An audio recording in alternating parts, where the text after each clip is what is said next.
الله فاتبعوني يحببكم الله صدق الله العظيم وصدق رسوله النبي الكريم الحمد للہ رسول اللہ صلی اللہ علیہ وآلہ وسلم کے ذکر کی، حضور صلی اللہ علیہ وآلہ وسلم کے میلاد شریف کی اس نشست میں اور آپ جمع ہیں۔ اللہ تعالیٰ ہم سب کو حضور صلی اللہ علیہ وآلہ وسلم سے محبت کرنے کی بھی، کامل محبت کرنے کی توفیق عطا فرمائے اور اس کے تقاضوں پر پورا اترنے کی بھی توفیق عطا فرمائے۔ مجھ سے پہلے آپ نے میلاد النبی صلی اللہ علیہ وآلہ وسلم کے حوالے سے حضرت کی گفتگو بھی سنی اور حضور علیہ السلام کی نعت شریف بھی سننے کی سعادت حاصل کی۔ یقیناً رسول اللہ صلی اللہ علیہ وآلہ وسلم سے تعلق، حضور صلی اللہ علیہ وآلہ وسلم سے محبت کا یہ اظہار جسے میلاد النبی صلی اللہ علیہ وآلہ وسلم کہا جاتا ہے، یہ بھی تعلق بالرسالت کا ایک بہترین طریقہ ہے۔ تعلق بالرسالت سے اظہار کا ایک بہترین طریقہ ہے، یعنی حضور صلی اللہ علیہ وآلہ وسلم سے جس کا تعلق ہو اس کے لیے اظہار کا ایک بہترین ذریعہ ہے کہ وہ آقا علیہ السلام کا میلاد مبارک اس انداز میں منائے۔ یقیناً میں نے پرسوں بھی میلاد شریف کے حوالے سے جب گفتگو کی تو وَأَمَّا بِنِعْمَةِ رَبِّكَ فَحَدِّثْ پہ ایک اعتبار سے گفتگو کی، دوسری جانب اشارہ کیا تھا لیکن وقت کی کمی کے باعث اس طرف کلام نہیں ہو سکا۔ یعنی ایک تو یہ کہ انسان پر جب اللہ تعالیٰ نعمت فرمائے اس پر انسان خوشیوں کا اظہار کرے، اس پہ خوشی کرے،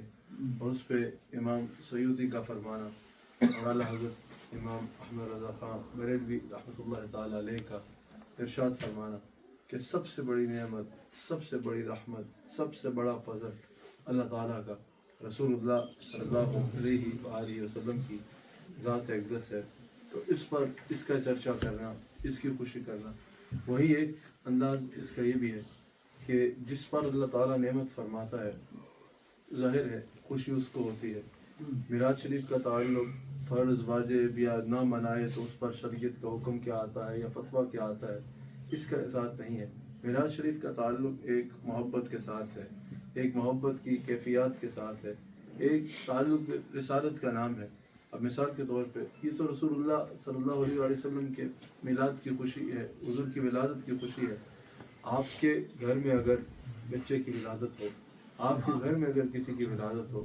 تو اس کی خوشی منانے کے لیے کسی کو جس کا آپ کے ساتھ تعلق ہو کسی دلیل کی یا ثبوت کی ضرورت نہیں ہوگی۔ ظاہر ہے جب آپ کے ہاں کسی بچے کی ولادت ہوگی، جو آپ کا جتنا قریب ہوگا اس کو اتنی زیادہ خوشی آٹومیٹکلی ہوگی، جس کا آپ سے تعلق ہی نہیں اس کا خوش ہونا بنتا بھی نہیں۔ اب رسول اللہ علیہ السلام کی ولادت کی خوشی وہی منائے گا جس کا حضور علیہ السلام کے ساتھ کوئی تعلق قائم ہوگا، جس کا جتنا تعلق ہوگا اس کو اتنی خوشی ہوگی۔ اب مثال کے طور پہ ہم کسی کا نہیں کہہ رہے کہ کسی کا ہے یا نہیں، لیکن جس کا تعلق ہی نہیں ہوگا اس کو خوشی نہیں ہو تو یہ کوئی تعجب کی بات نہیں ہے۔ خوشی وہی منائے گا، تعلق کا اظہار وہی کرے گا، اس پہ اللہ کا شکر وہی کرے گا اور اس پہ خوشیوں کا اظہار وہی کرے گا جس کا رسول اللہ صلی اللہ علیہ وآلہ وسلم کے ساتھ کوئی تعلق یا رشتہ ہوگا۔ تو ہم اس پر اللہ تعالیٰ کا شکر ادا کرتے ہیں کہ اللہ تعالیٰ نے ہمیں تعلق برسالت عطا فرمایا، اور دعا کرتے ہیں کہ اللہ تعالیٰ ہمیں اس میں ہر اعتبار سے استقامت عطا فرمائے۔ جہاں میلاد مصطفیٰ منانے کی توفیق عطا فرمائے، وہاں پیغام مصطفیٰ کو اپنانے کی توفیق عطا فرمائے۔ حضور صلی اللہ علیہ وآلہ وسلم کی محبت میں سب یہاں جمع ہیں، میلاد شریف کی محفل ہے۔ یاد رکھیے گا رسول اللہ صلی اللہ علیہ وآلہ وسلم کی محبت بھی بہت ضروری ہے، اور اس کا طریقہ بھی اللہ تعالیٰ نے واضح فرما دیا کہ جہاں اور ذرائع ہیں اظہار محبت کے وہ سب اپنی جگہ، اولاً اس کا طریقہ کیا ہے؟ قُلْ إِن كُنتُمْ تُحِبُّونَ اللَّهَ فَاتَّبِعُونِی، اے میرے حبیب علیہ السلام ہر اس بندے تک میرا پیغام پہنچا دیجیے جو مجھ سے محبت کرنا چاہتا ہے، مجھ سے محبت کا ارادہ رکھتا ہے یا مجھ سے محبت کا دعویٰ کرتا ہے کہ فَاتَّبِعُونِی، وہ آپ کی اتباع اختیار کرے، یعنی جو میرا ہونا چاہتا ہے وہ آپ کا ہو جائے، جو مجھ تک پہنچنا چاہتا ہے وہ آپ تک پہنچ جائے۔ جو مجھے تلاش کر رہا ہے وہ آپ کے نقش قدم پہ چلے، آپ کو تلاش کرے، آپ سے محبت کرے۔ جو میرے سے پیار کرنا چاہتا ہے پہلے وہ آپ سے پیار کرے، وہ آپ سے محبت کرے، وہ آپ سے عشق کرے، لیکن اس کا ذریعہ کیا ہوگا؟ وہ ذریعہ بھی اللہ تعالیٰ بیان فرما رہا ہے۔ محبت کا اظہار کے جہاں جتنے ذرائع ہیں سب سبحان اللہ، لیکن اول ذریعہ کیا ہوگا کہ فتح بھی ہونی، وہ آپ کی اتباع کرے، جو آپ کرنے کو کہہ رہے ہیں وہ کرے، اور جس سے آپ روک رہے ہیں اس سے رک جائے، وہ اپنی زندگی کو آپ کی اتباع اور آپ کی سنت کے سانچے میں ڈال لے۔ اے میرے حبیب علیہ السلام، جو مجھ سے محبت کرنا چاہتا ہے وہ آپ کی اتباع اختیار کرے۔ جب وہ آپ کی اتباع اختیار کرے گا، جو آپ کہہ رہے ہیں وہ کرے گا، اور جس سے آپ روک رہے ہیں اس سے رک جائے گا، یعنی فتح بیونی کی منزل پہ پہنچ جائے گا، تو یحببکم اللہ، تو میں اللہ خود اس سے پیار کرنے لگ جاؤں گا، میں اللہ خود اس سے محبت فرماؤں گا۔ یعنی اگر کوئی آپ تک پہنچے گا، آپ سے محبت کرے گا، آپ کی اتباع اختیار کرے گا، کسی کو آپ مل جائیں گے، تو میرے حبیب علیہ السلام پھر اسے آگے ڈھونڈنے کی ضرورت نہیں ہے، پھر اس کو آگے سفر کرنے کی ضرورت نہیں ہے، پھر اس کو اس منزل کو چھوڑ کے اب اگلی منزل کی تلاش کی ضرورت نہیں ہے، بلکہ وہ کہا نا خدا خود میر مجلس بود کہ اندر لا مکان خسرو، محمد شم میں محفل بود کہ شب جائے کہ من بدم۔ یہ اسی منزل کا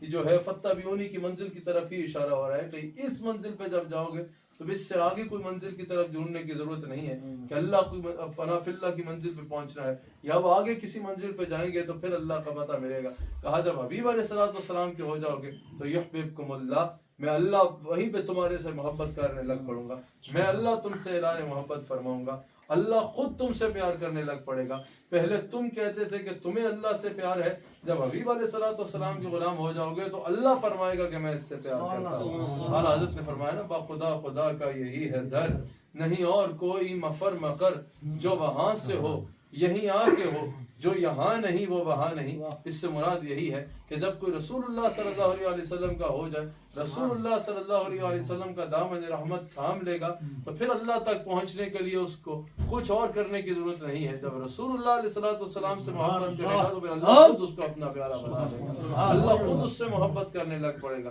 مومن ان سے کیا ملا، اللہ اس کو مل گیا۔ کہا کہ رسول اللہ علیہ السلام سے کوئی مل جائے۔ اعلیٰ حضرت کا یہ بھی جو شعر ہے یہ بھی اسی آیت کا بتا رہا ہے، قل ان کنتم تحبون اللہ فاتبعونی یحببکم اللہ، کہ مومن ان سے کیا ملا، اللہ اس کو مل گیا۔ کافر ان سے کیا پھرا، اللہ ہی سے پھر گیا۔ جس کو دامن مصطفیٰ صلی اللہ علیہ وسلم مل گیا، جس کو رسول اللہ صلی اللہ علیہ وسلم سے محبت ہو گئی، اور محبت کا یہ انداز، جہاں دیگر انداز سب اپنی جگہ، جہاں دیگر انداز جو اہل سنت کے اکابر نے بیان فرمائے، جو حدود شرع کے مطابق اہل سنت نے اکابر نے ہر انداز کو بیان کیا اور کر کے دکھایا، وہ سب انداز سبحان اللہ۔ لیکن اولا محبت کا انداز کیا کہ رسول اللہ علیہ السلام کا کہا ماننا، اور حضور علیہ السلام نے جن چیزوں سے روکا اس سے رکنا۔ اس منزل پہ جو فائز ہوگا اللہ تعالیٰ کی محبت اس کو ایسی ملے گی کہ اللہ اس سے محبت فرمائے گا۔ اللہ تعالیٰ ہمیں اس انداز میں حضور صلی اللہ علیہ وآلہ وسلم سے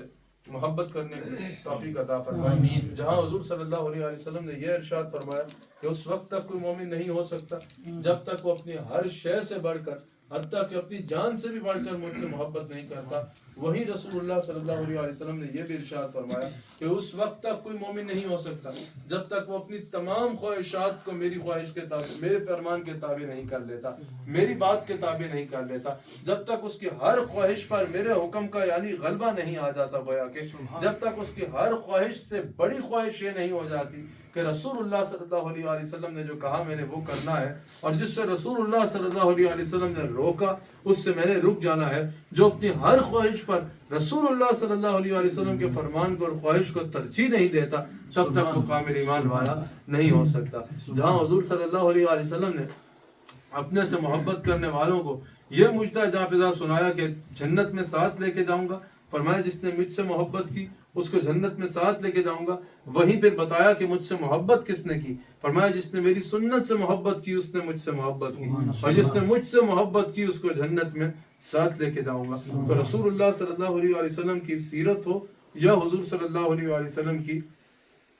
محبت ہو، یہ دو الگ عنوان نہیں ہے، یہ لازم و ملزوم ہے۔ اگر رسول اللہ علیہ السلام کی سیرت پر عمل کر لیا سیرت پر تو عمل کر لیا، بات تو کر لی، لیکن رسول اللہ علیہ السلام کی محبت دل میں نہیں بٹھائی، تو رسول اللہ علیہ السلام فرماتے ہیں کہ تب تک کوئی ایمان والا نہیں ہو سکتا جب تک وہ اپنی ہر شے سے بڑھ کر مجھ سے پیار نہیں کر لیتا۔ اب یہاں پر ظاہر ہے جو مسلمان ہی نہیں ہے اس کو تو نہیں کہا جا رہا، مسلمان نے تو ویسے ہی کام، ایمان والے کا اس کے ساتھ تصور ہی نہیں ہے، جو مسلمان ہی نہیں ہے اس کا تو ایمان میں ہے ہی نہیں، اس کے ساتھ تو ایمان کو عنوان آتا ہی نہیں ہے۔ یہ جو ایمان والا ہونے کا کلیم کر رہا ہے اس کو بتایا جا رہا ہے، جو ایمان والا ہونا کا دعویٰ کر رہا ہے، جو کلیم کر رہا ہے کہ میں مسلمان ہوں اور صاحب ایمان ہوں، اس کو بتایا جا رہا ہے کہ صاحب ایمان ہونے کے لیے صرف کلمہ کافی نہیں ہوگا، صاحب ایمان ہونے کے لیے صرف تلاوت کافی نہیں ہوگی، صاحب ایمان ہونے کے لیے صرف نماز کافی نہیں ہوگی، صاحب ایمان ہونے کے لیے صرف اعمال کافی نہیں ہوں گے، بلکہ تب تک صاحب ایمان نہیں ہو سکتے جب تک رسول اللہ صلی اللہ علیہ وسلم سے ہر شے حتیٰ کہ اپنی جان سے بھی بڑھ کر محبت نہ کر لو۔ ایمان والے کو جہاں یہ بتایا کہ سب سے زیادہ ضروری یہ ہے کہ رسول اللہ صلی اللہ علیہ وسلم سے محبت کرنی ہے، تو پتہ چلا کہ انسان اعمال کی کتنی بڑی عمارت بھی کیوں نہ کھڑی کر لے، اگر رسول اللہ صلی اللہ علیہ وسلم سے محبت نہیں ہوگی تو تمام اعمال ضائع کر دیے جائیں گے، اللہ تعالیٰ کوئی عمل قبول نہیں کرے گا۔ فَلَا وَرَبِّكَ لَا يُؤْمِنُونَ حَتَّى يُحَكِّمُوكَ فِي مَا شَجَرَ بَيْنَهُمْ، اس وقت تک کوئی ایمان والا ہو ہی نہیں سکتا جو اپنے ہر معاملے میں رسول اللہ صلی اللہ علیہ وسلم کو اپنا حاکم نہیں مانتا۔ حضور علیہ السلام کی محبت کے بغیر اللہ تعالیٰ کسی کے اعمال قبول نہیں کرے گا۔ آپ دیکھیے نا، اللہ تعالیٰ یہ بھی تو فرما سکتا تھا کہ جو مجھ سے محبت کرنا چاہتا ہے آپ اس کو بتا دیجئے کہ میرا کہا مانے، آپ اس کو بول دیجئے کہ قرآن پڑھ لے، آپ اس کو بول دیجئے کہ آپ نے جو کچھ میرے بارے میں بتایا ہے اس کو مان لے۔ کہا نہیں، جو میرا ہونا چاہتا ہے پہلے وہ آپ کے پیچھے چلے، وہ آپ کا ہو جائے۔ تو آپ خود بتائیے، جو اللہ رسول اللہ صلی اللہ علیہ وسلم کی محبت کے بغیر کسی کی محبت قبول نہیں کرتا، وہ رسول اللہ کی محبت کے بغیر کسی کی نمازیں قبول کرے گا؟ وہ رسول اللہ صلی اللہ علیہ وسلم کی محبت کے بغیر کسی کی عبادت قبول کرے؟ یہ بات سمجھنے سے وہ رسول اللہ علیہ السلام کی محبت لازم ہے، تب انسان کے اعمال اس کے کام آئیں گے۔ اور دوسری جانب اگر انسان محبت کا تو دعویٰ کرے لیکن اعمال کی طرف نہ جائے، حضور کی سیرت کی طرف نہ جائے، حضور کی سنت کی طرف نہ جائے، یعنی وہ کہے میں حضور کو تو سب کچھ مانتا ہوں لیکن حضور کی ایک نہیں مانتا، تو یہ بھی پھر محبت کا دعویٰ سمجھ نہیں آتا۔ حضور علیہ السلام کی محبت اور حضور علیہ السلام کی اتباع سنت جو ہے یہ لازم و ملزوم ہے، یعنی لازم و ملزوم دونوں کمپلسری ہیں، دونوں ہوں گی تو پھر انسان کو کہا جائے گا کہ واقعتاً یہ رسول اللہ صلی اللہ علیہ وسلم سے محبت کرنے والا ہے۔ اللہ تعالیٰ ہم سب کو رسول اللہ صلی اللہ علیہ وسلم کی محبت عطا فرمائے اور حضور علیہ السلام کی محبت کے تقاضوں پر پورا اترنے کے اللہ تعالیٰ ہم سب کو توفیق عطا فرمائے۔ اللہ کا ذکر کر لیجیے۔ اللہ اللہ اللہ اللہ اللہ اللہ اللہ اللہ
وسیلہ پیش کر کے عرض کرتے ہیں